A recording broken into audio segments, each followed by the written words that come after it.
اگر آپ چینل پر پہلی بار آئے ہیں تو ابھی سبسکرائب کر کے بیل آئیکن پریس کریں اور رہیں باخبر۔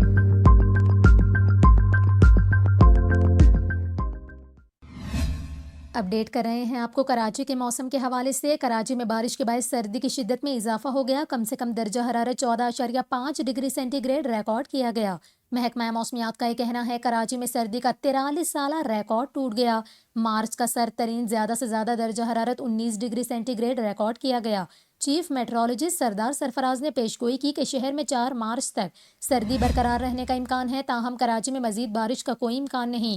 ہواؤں کی رفتار 30 سے 40 کلومیٹر فی گھنٹہ تک جا سکتی ہے۔ محکمہ موسمیات کے مطابق سردی کی لہر اگلے 48 سے 72 گھنٹے تک شہر کو لپیٹ میں لیے رکھے گی۔ اس کے ساتھ ساتھ محکمہ موسمیات کا مزید بتانا ہے کہ آج رات شہر کے بیشتر حصوں میں کم سے کم درجہ حرارت 10 سے 13 ڈگری سینٹی گریڈ تک گر سکتا ہے۔ آپ کو بتائیں محکمہ موسمیات کا یہ بھی بتانا ہے کہ کراچی میں 9 مارچ 1979 کو مارچ کا سرد ترین کم سے کم درجہ حرارت 7 ڈگری سینٹی گریڈ ریکارڈ کیا گیا تھا۔